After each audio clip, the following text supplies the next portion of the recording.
to live in love. Right. So the Torah is not at all shy Right. about advising people to live in fear. Right. And often it portrays living in fear as a good thing. Right. Yes. I mean, and that's a, again, for some reason I read this and I keep thinking about the mafia, but it's would you rather be? Oh, actually, that's from Machiavelli. That's from The Prince originally. The Italian mafia got it from him. Would you rather be loved or feared? And, it's better to be feared. Yeah. Well, you'd rather be both, but if you had to pick, you'd pick fear.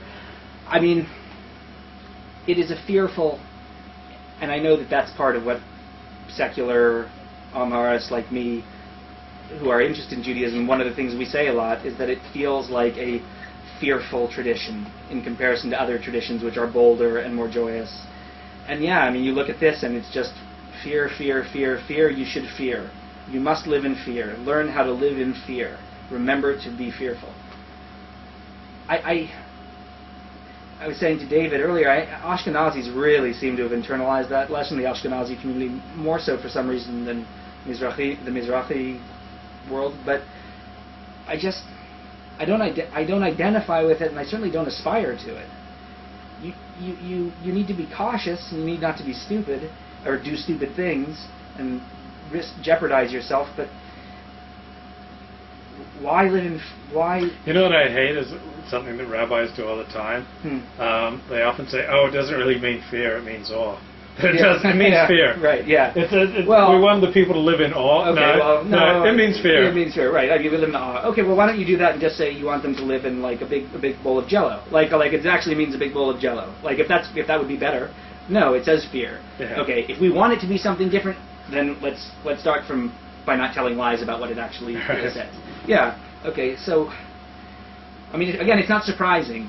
It's a document that's trying to impose social order, and so fear works, like violence works. Fear and violence, we got it. That works. The state is effective because they have a monopoly on force, and they can use guns, and it works. It's good to have people with guns around who are probably going to use them decently. But it's just not, as a spiritual document or a document to help you lead a better life, like, no, I don't aspire to be fearful. Then we get the famous verses that when you set a king over you, that he shouldn't accumulate too many horses or too many wives. Right. And I don't think it's a big stretch to say that the Torah is against conspicuous consumption. Yes. And yes, and that's a good thing because I'm glad that you brought that up because this resonates with me a lot. This is a very even just the plain reading is very, and it'll return the people to Egypt. That it says here that I think that this is Thorstein Veblen that status anxiety and trying to acquire that puts you in slavery. Well, that shit is true. I mean, that's I think a very salient thing to tell people who are to instruct people in, that freedom is not through acquisitiveness. Freedom is through knowing what you really need and not going too far beyond that as far as what you're materially. And you'll notice when you live in a Jewish community, and I think this has been a Jewish custom for hundreds, probably thousands of years, that homes on the outside in this community are very plain, generally speaking. They may be large, but they're plain. Right. And then you'll walk in, and it's like, wow, this is gorgeous. Yeah. So on the outside, at least, the Jewish way is to keep it very understated on the outside, which is interesting. Yeah, and I like that. Yeah. I mean, at the same time, people are people, and that when they bring people into their homes, the women are comparing what the other inside. Right. It'll be beautiful inside, but it's not flashy. It's not flashy. It's not a Jewish thing to have a flashy to be on flashy. The outside with your house. And I think that's a valuable. That's a good insight for the tradition to put forth. Because I often walk around homes around here that are just totally plain on the outside. Yeah. Totally plain. Particularly in the area east of Robertson. You come east of Robertson, homes totally plain on the outside. You go in and they're like these gorgeous Persian rugs, and they've really done it up nice inside. Right. And on the outside you would never know that there was anything special about it. Right. I mean, part of it may be that Jewish communities have learned not to. As minorities, don't But at the same time, it's a good principle anyway. It's probably a good general principle for living. Absolutely. Because when you go around flashing things, right, in public, you incite a lot of hatred and jealousy. Well, that, and also you can never win in the end. I mean, you can get a Mercedes, but someone else has a Rolls Royce, and if you get a Rolls Royce, well, do you have a jet or not? I mean, that never ends. I mean, as far as generating some kind of internal contentment with who you are and what you're doing, it can't be pinned to having the flashiest stuff.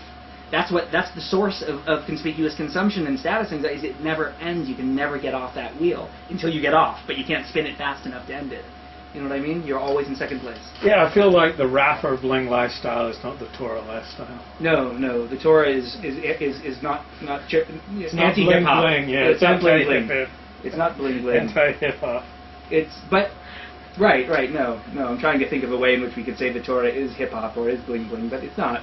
It seems in general. It's a safe generalization. And you shouldn't have too many wives. Yeah. Could you imagine what it'd be like to have 5 wives?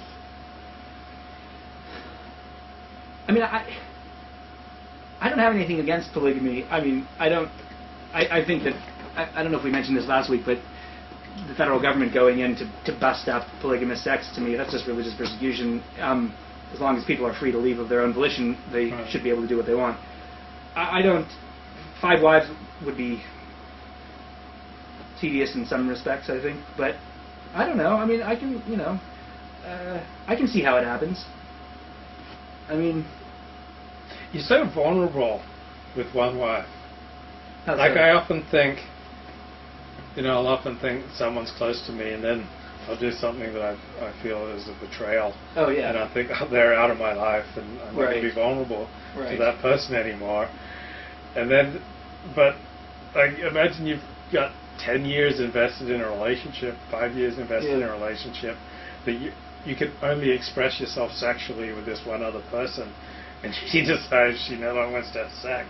Right. Or she decides, she just doesn't love you anymore, or she decides, you're incredibly vulnerable with just one spouse. No, that's true. That's interesting. It's like she says, if you do X, I'm not going to have sex with you anymore. Right. Well, and she's advised to in most traditions, Judaism and Islam, that both the man and the woman are supposed to withhold sex as a, or at least the man. Actually, maybe it's just the man. But anyway, yeah, you're vulnerable to. Look, you don't.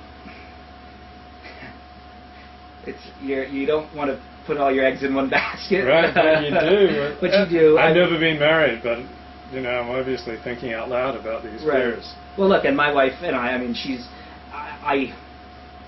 it makes it very important for you to trust the person that you're with.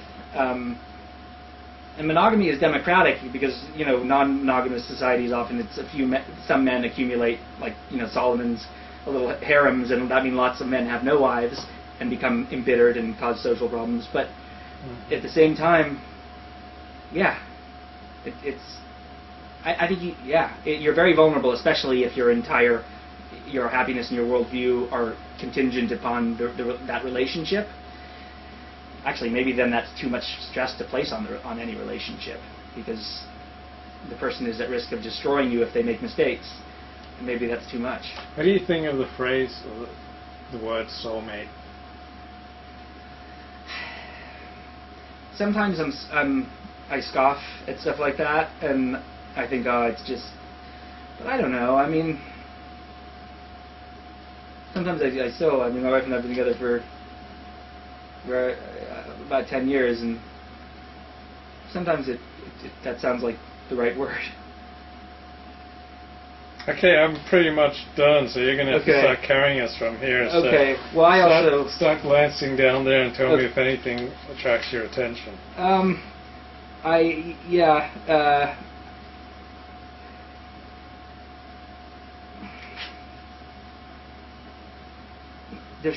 interested in that the Kohanim and the Levites, the entire tribe of Levi, get no inheritance with Israel, and that they sort of live off alms. Kind of like rabbis. Yeah, except that it's explicit here that they're putting them in a role of being kind of like beggars. It reminds me of Hinduism, like where the holiest men eat your crumbs, eat the Right. crumbs of the common people. The rabbis at least make a pretense that they have a job, other than